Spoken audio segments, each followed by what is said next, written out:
Hello folks and Anna, my name is Anthony. I'm a trainee teacher from Croydon. I wanted to add 3 short points to a lot of the things that other people have said, especially on this channel where people seem to be a lot less gullible than most of the people I know and most of the people I meet.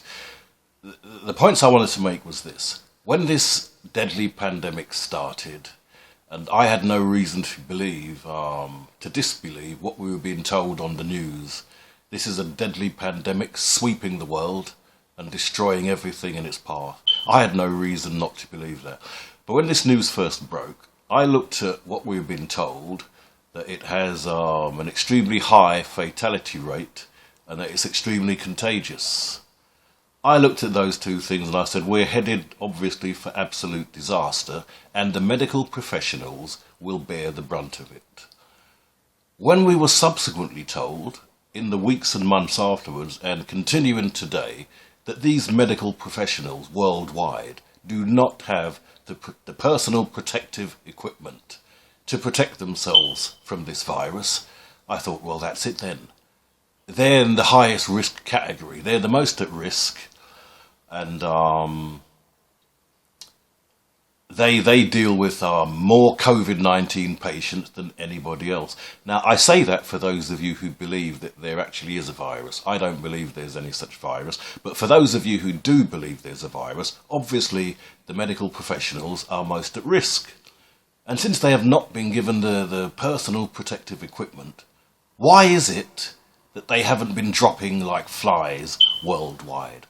That's what I expected when this news broke. I thought, if this virus is so deadly and it's so contagious and the medical professionals haven't been given the protective equipment, they will be dropping like flies worldwide. That hasn't happened. Instead, this is what we've seen.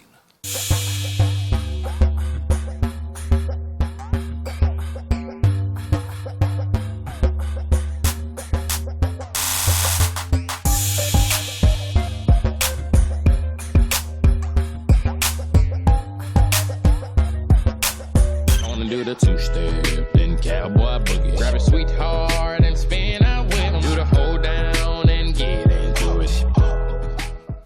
Now, do these look to you like people who are dealing with more death than they've ever dealt with before in their medical careers? Do they look to you like people who are overrun and massively overburdened by this to the point of moral and psychological collapse?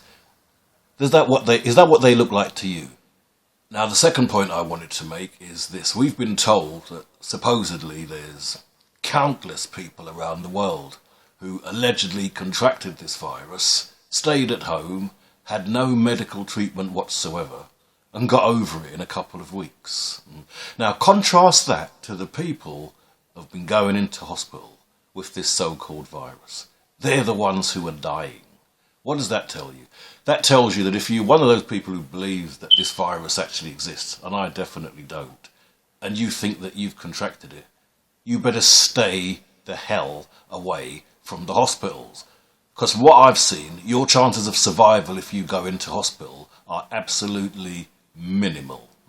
And the final point I wanted to make, the most important point, why I'm making this video, someone out there who's a real legal expert can correct me if I'm wrong, but as far as I'm aware, it is illegal to falsify the cause of death on a death certificate. Now, if that's happened to you, if one of your loved ones or relatives has unfortunately passed away, and they've listed it as COVID-19, and you know that was not the case, you should be looking to take legal action.